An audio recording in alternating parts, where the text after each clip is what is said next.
ask that we all remain seated for the entire trip, keeping those arms, hands, feet, and legs inside the truck at all times. That means no standing, no passing anyone side to side, and please do not hold anyone up in the air like Simba. And we're going to start off here in the Ituri Forest. Now, animals of the Ituri can sometimes be a little tricky to see, so you make use of natural camouflaging. Now, that natural camouflage helps them to better blend into their environment.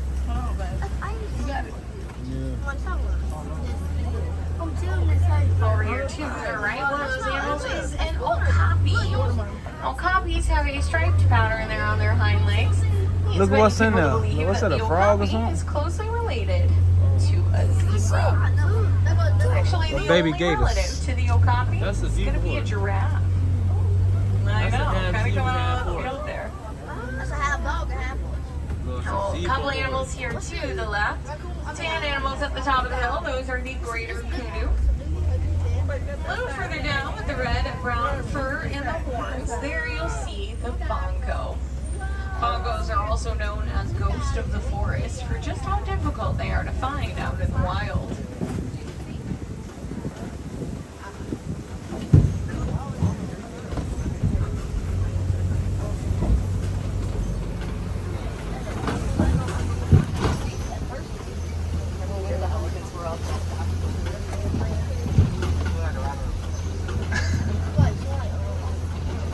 Coming down here to our left, it looks like we'll get an opportunity to see a black rhino. Black rhinos are unfortunately out in the wild for their horns. As many people falsely believe that a rhino's horn contains some medicinal properties. It's really no more medicinal than your very own fingernails. That's because a rhino's horn and our fingernails are both made out of something called keratin. Keratin can also be found in your hair.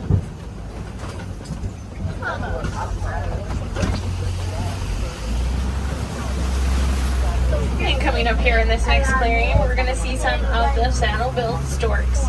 Those large black and white birds you see there. Now, standing at their full height, they can be about 5 feet tall. You can tell male and female saddle-bills apart due to their eye color. Males have dark brown eyes, but females have bright yellow.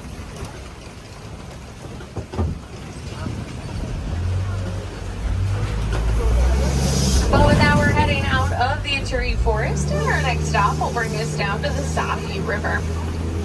As we make our way down to the Safi River, go ahead and keep your eye out on that water line. So you just may be able to spot a hippo or two. Hippos themselves can be a little tricky to see as they spend a lot of their time underwater. Hippos being able to hold their breath for about 8 minutes at a time. It's not uncommon to catch a hippo sleeping underwater. Just like how we breathe naturally in our sleep. A hippo will naturally float to the surface whenever they need to catch a breath. Now these large white birds you see down to the right, these are pink-backed pelicans. Named for a pink color they turn during their mating season. That pink color starts to come in underneath their wings and along the base of their legs. I mentioned that hippos themselves can be a little tricky to see because of how much time they spend underwater. Now, they spend most of their time underwater as a way to keep cool. When above water, though, a hippo can regulate their body temperature in a way similar to us, in that a hippo will sweat. Now their sweat comes out a bit oilier than ours. It also comes out bright red. Hippos are one of those lucky animals that get fun group names. So a group of hippos all together is going to be called a bloat. If you look towards the waterfall there in the back, it looks like the water just might be a little bloated.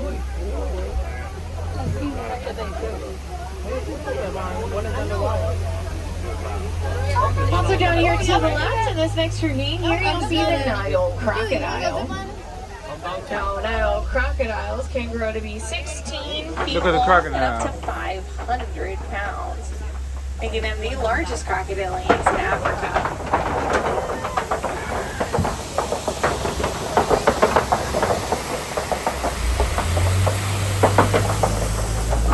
Now, Nile crocodiles have those powerful jaws.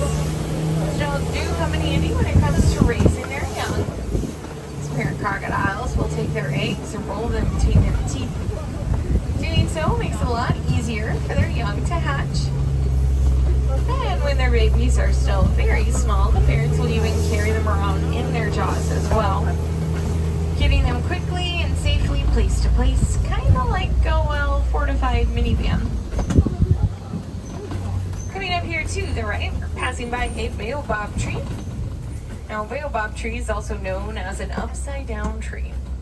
Taking a look at it, it's a real head scratcher how it got that name. But a baobab tree will look like that for about 9 months of the year. Doing so without its leaves to better conserve water there in the trunk. Now, the trunk of a baobab tree is made of a spongy material. That spongy material allows it to hold thousands of gallons worth of water right inside the tree trunk itself. In fact, many animals out on the savanna know that if other water sources run dry, they can always come up to baobab trees, an additional source of water.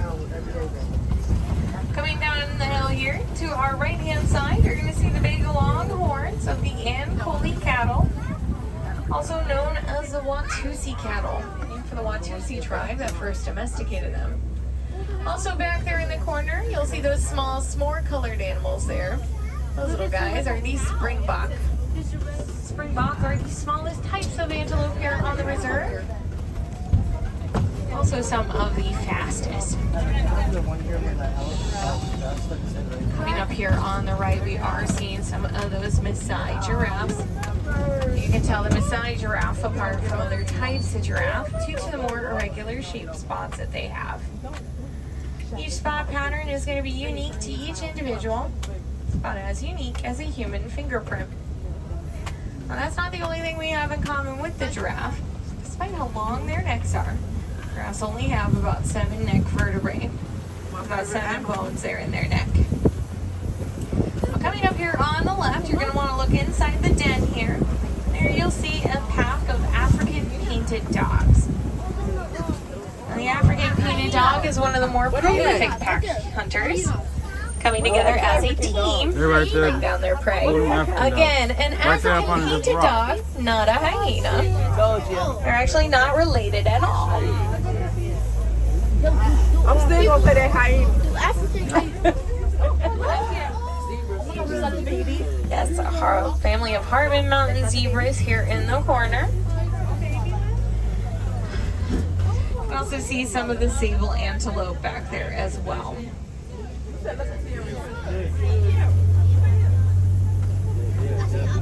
Now here we're going to get closer to many of the Maasai giraffes. Now, giraffes will use their long necks to reach up tall into the trees to get where all those tasty leaves are. From there they make use of a long prehensile tongue. Go ahead and take a moment to look at your own arm, as a giraffe's tongue is about the length from your elbow to the tips of your fingers. Now, giraffes will spend most of their day eating. In fact, very little time is left over for sleep. So, giraffe spends about 20 hours of their day just eating. And it's okay because giraffes actually don't need a lot of sleep. They will only get about 30 minutes a day.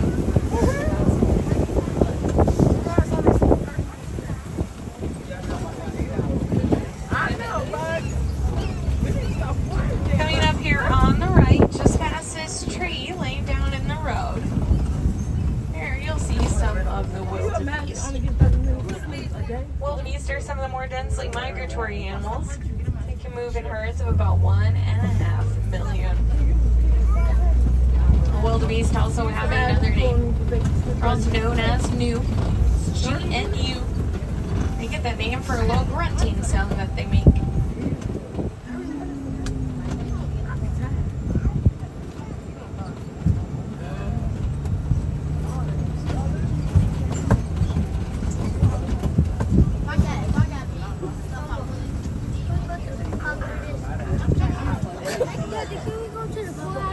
Bro, y'all gonna like cool. Man. I'm definitely.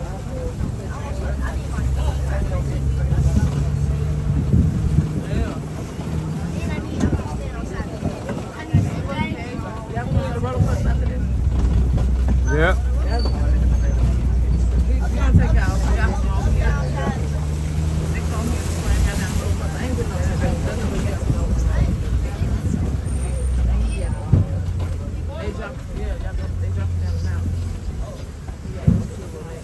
here to the right, we are passing an African elephant.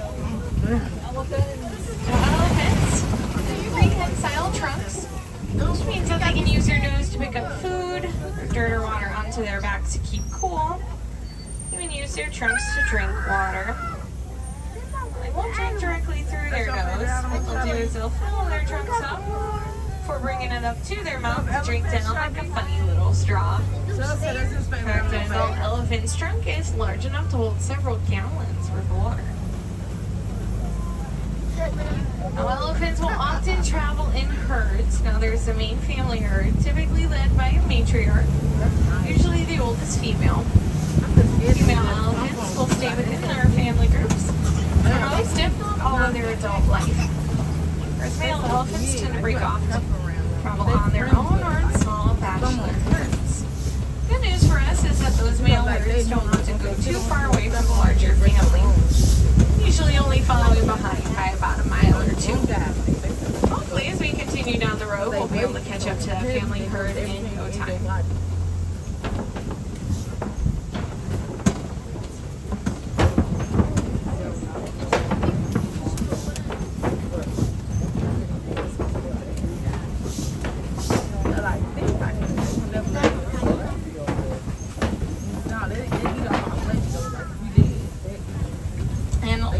Parts of Africa, even some parts of Asia as well, elephants are considered to be pests. In fact, many farmers lose their crops due to migrating herds of elephants.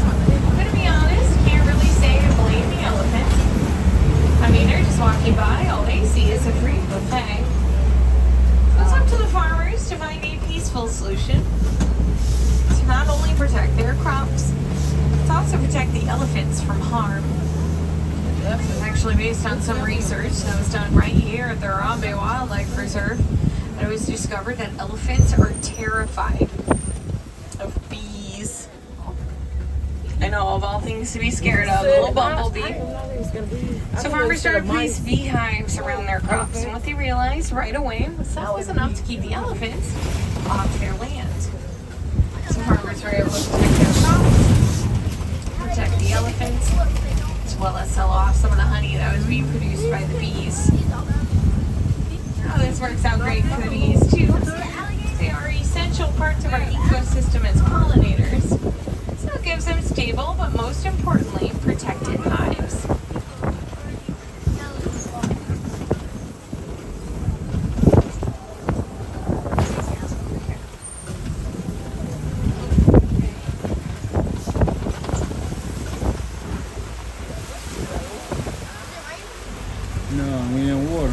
And coming up here on the left-hand side, we are coming around a pool of the greater flamingo.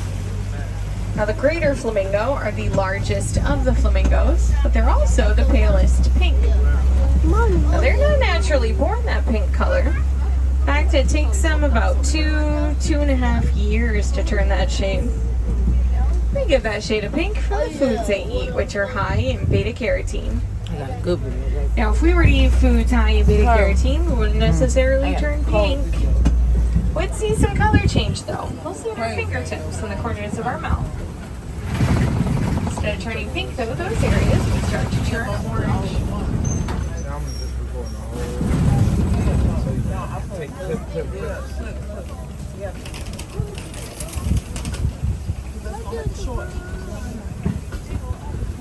So over here in the middle there, you're going to see a mud pit. Mud pits like this can be super beneficial for animals that have more sensitive skin. Animals like elephants and rhinos. Rhinos especially love to wallow in the mud to not only cool down, but to also coat their skin in a protective layer. That's because rhinos can get sunburned just like we can. So by wallowing in the mud, they're essentially putting on their sunscreen for the day. Now, speaking of keeping cool, coming over here to our left-hand side, we have some nice shaded hills. Good place to keep an eye out for cheetahs. Cheetahs themselves are incredibly fast, hitting speeds of 60 to 70 miles per hour. They can hit 60 miles in just under 3 seconds.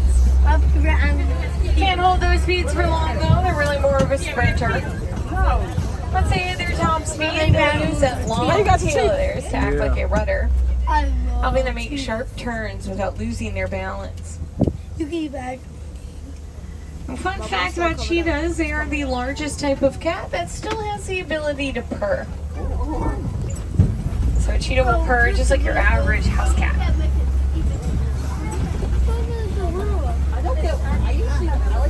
And over here to the left, you're coming up to this nice rock outcropping here. Rock outcroppings like this are called copies. Copies usually meet good vantage points for large predators. So give some good views over the savanna as well as a good base for their territory.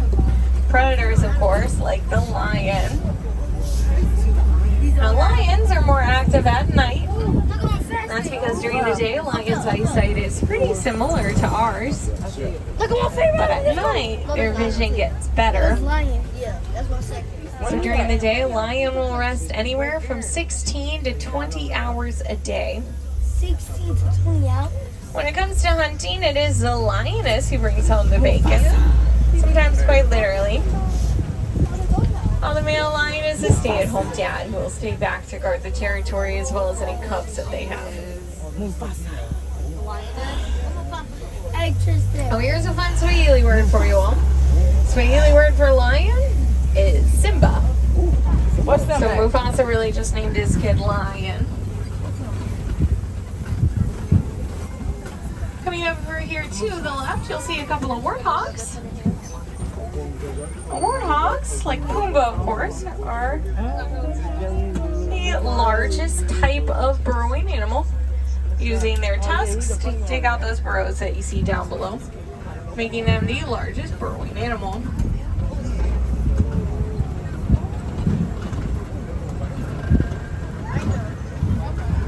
Over here to the right, you'll see that ostrich there. Ostriches are large, flightless birds. Wings are mostly used for balancing. Hi guys, we'll get closer to the rhinos in just a second.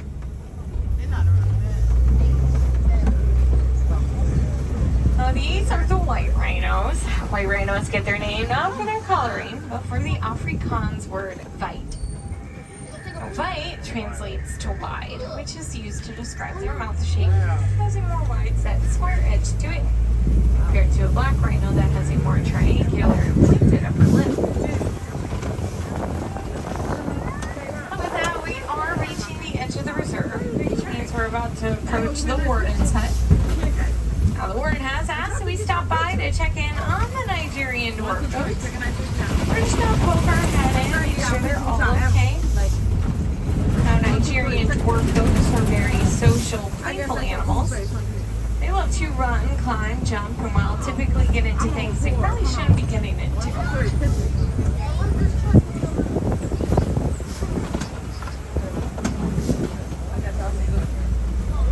These goats may look small, but that is their full adult size. They make incredible grazers too, as they tend to eat a lot of the grazing material left behind by larger grazing animals. Now, if you would like to get a closer look at the Nigerian dwarf goats, I recommend heading over to Rafiki's Planet Watch. Before the Wildlife Express train, head on over and visit the affection section. I'll get you close to the Nigerian dwarf goats, as well as some pigs and other animals that you can find while there. Also recommend checking out the animation experience, the 30-minute drawing class that'll teach you how to draw some of your favorite Disney friends. That's right, in 30 minutes or less, you too can become a Disney artist.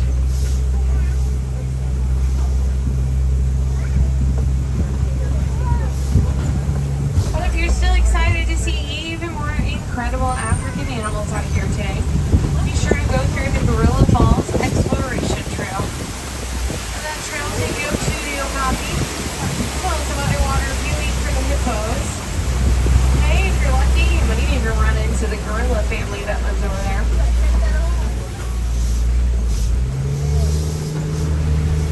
Now, if there are any Wilderness Explorer Scouts on board, any Wilderness Explorer Scouts, you're on board the Symbol 1. Symbol 1 is your code word to pick up your safari badge. So make sure to check in with that Wilderness Explorer Scout guide just past our unload dock at the fork in the road.